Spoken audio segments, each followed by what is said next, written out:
why do people want to look at investing somewhere else?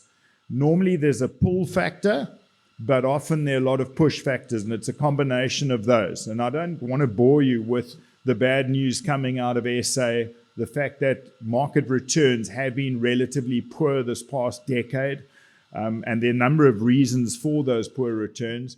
And we are a very small, concentrated economy. So we want to run through some of the fundamentals that will hopefully help you understand why it's important to have offshore in your portfolio.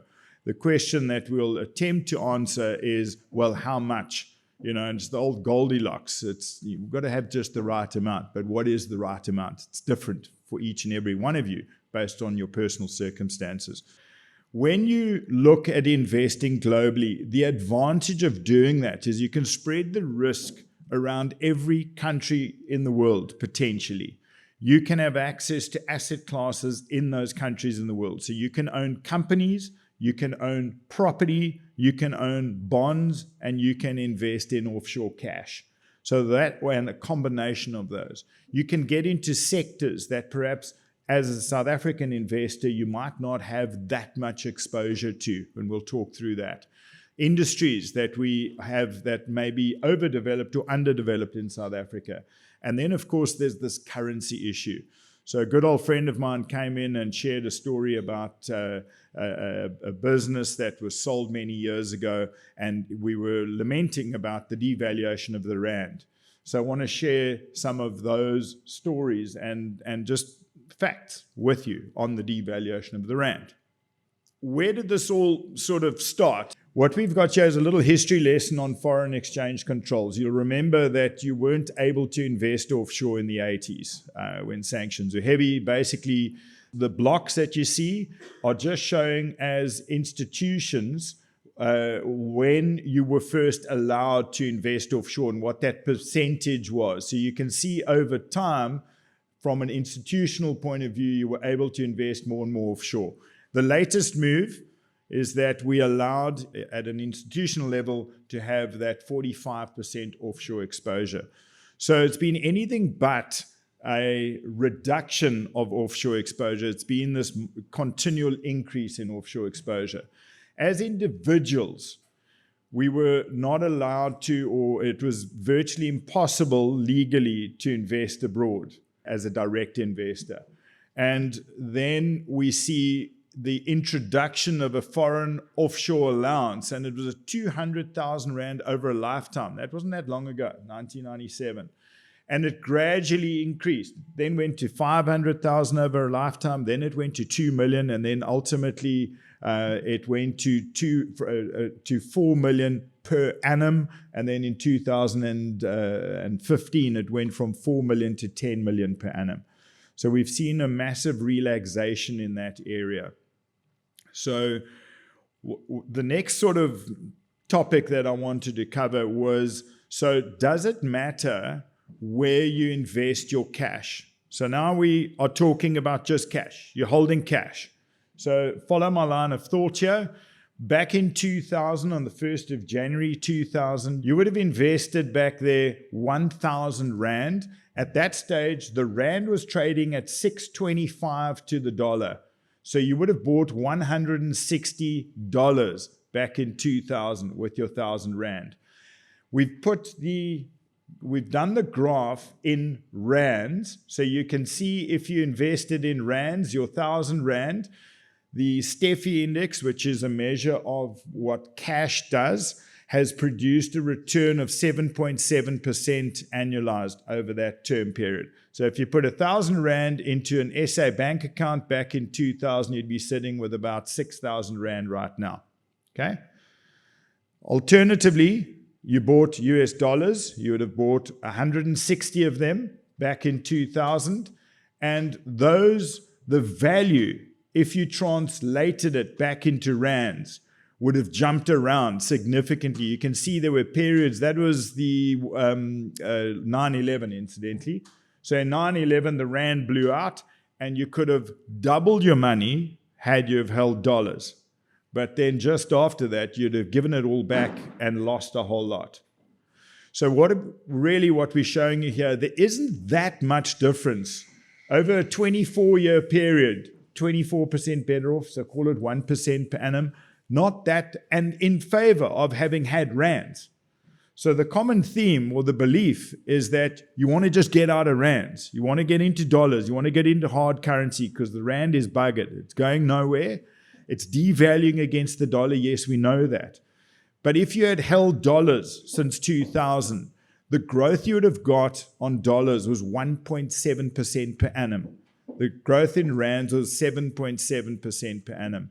And that differential usually accounts for inflation. Okay.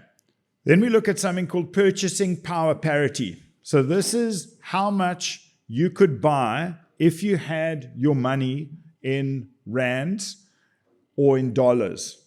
Okay, so how much could you buy if you lived in the US, and how much could you buy if you lived in SA with your rands versus your dollars? And this is just an economist's way of predicting whether a currency is under or overvalued at any given point in time. Because as we know, there are market forces that would cause currency fluctuations to be quite vast. And very often in history, we are not at fair value. We're either overvalued or we're undervalued. Typically, when there's bad news, people sell the rand and they buy dollars. So the rand becomes undervalued. When there's better news, think of the meerkats when they're being hunted by the hawks. When there's bad news, they hide. How do we hide? We convert our rands into dollars. That's where we hide. That's the safe bet. Okay? When the news is better, the meerkats come out. So what do? We take those dollars, we convert them back into rands. We start looking for investment opportunities. Okay? So it's just important to understand this correlation between currencies is very little in it. There's not much value in the long term of holding a foreign currency versus a local currency. Okay? And I know that might come as a bit of a shock and a surprise. That's why we thought we'd share that information with you. So then it becomes a question of, so how big is this global investment world? And as at last year, it was seen to be 105 trillion US dollars. You're probably struggling to find South Africa in that lot.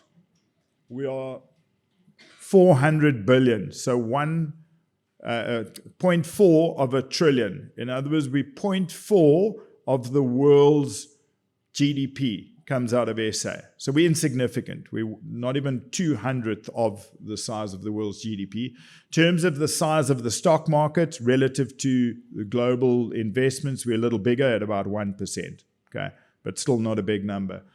So it's important just to understand that the first point is that we're really small by comparison.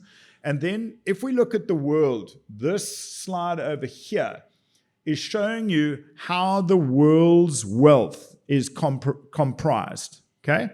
So very simply, we're saying there that 26% of the world's wealth sits in technology stocks, where in South Africa, we have a very small, by comparison, we have a half the amount of our wealth on the Johannesburg Stock Exchange and it actually just sits in two companies, in fact, one company being Naspers Process. So we're just talking through where we are underweight compared to the world. And the other area of major underweight you'll notice here is healthcare. We sit at 1/6 of what the world's healthcare wealth is as a proportion of our stock exchange. So what we're showing you here is why it makes sense if you want to get exposure to these sectors. You can't necessarily do it coming out of SA. We're very heavy on mining. We've got 8 times the global average wealth sitting in our mining stocks compared to the global average. And we're very strong on financials. We've got double the value sitting in our stock exchange. So coming to the next point, we kind of looking at these benefits of investing globally, and it's very simple. You get exposure to sectors, to industries that we don't really have as much exposure to in SA. And the latest is on the AI front, also to a certain degree on the alternative energy front. So this is a great story that I first came across in 2008. I'd like to just explain this to you. Even if, as we're sitting in this room, we have a very clear idea of what the future is going to look like. And as you sat in this room, and I think a few of you were around in the mid-70s, just hazarding a guess by our hair color, you would have known, or thought you would have known, that tobacco was on its way out and tech was on its way in. Okay?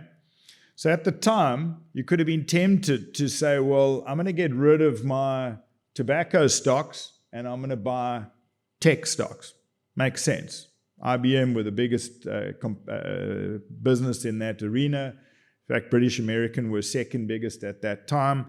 And the end result, if we look at it many, many years later, is that you would have been horribly, horribly wrong. Okay? Just going to very quickly show you, if you had have invested in British American, you'd have had 4,600 times your money over this time frame. And that graph ended at about 2018. Versus if you had have stuck with IBM, you would have barely kept pace with inflation. And the point we're trying to make is just a simple one. Don't think because you've read about an industry that's up and coming, you just find a company and you buy shares in it and you're going to fly. Okay, they're competitors that will change the trajectory of these businesses, competitors that haven't even been born yet. And there are laws that will be passed that can change the trajectory, positive or negative, for these individual businesses. The other thing I want to just caution you against is this, not Elon Musk, by the way, I'm not cautioning against him, just getting sucked into the hype, okay? So you can see the Tesla share price on this graph, and it's built on expectation and sentiment. This guy's brilliant. He's a savior, depending on how you look at him. That's not my view, by the way. That's some people's views. And as a result, the share price of Tesla hit and has hit levels. I don't know if they're correct levels or incorrect levels, but today or this morning when I checked, Tesla's trading at $177. So had you bought Tesla shares at $400, you might be waiting 10, 20, 30 years for it to get back to that price. So just pointing that out as well. We have this perception, and it's I just want to share with you, when we talk about investment outflows, there are two types of investment outflows. There's the investments that are on our stock market, and that money comes and goes. There's a lot of speculation there, and that money will come in, it'll come out at very quick rates. But the more important investment from an economic growth point of view is something called foreign direct investment. That's where businesses are investing in infrastructure in this country. They're taking the long view on it. And the perception is, and the perception's there because we keep reading articles, and the one I saw this morning or yesterday, I think it was, is that Shell are pulling out, like, oh, geez, everyone's going, But the reality, and this is where we said, we just want to share some facts with you. The reality is we've seen a positive inflow of 58 billion rand per year since the great financial crisis. So that's the net effect of the ins and the outs. So that's equivalent to about 1% of GDP each year. There was this massive outlier post-COVID. A lot of businesses had to make strategic decisions to keep their businesses alive. That is, in fact, why we came out of COVID as relatively unscathed as we did, because that added 9.5% to our GDP in the 2021 year. So just wanted to set the scene and just give you maybe a slightly different take on things. Again, we're not saying must go offshore or don't go offshore.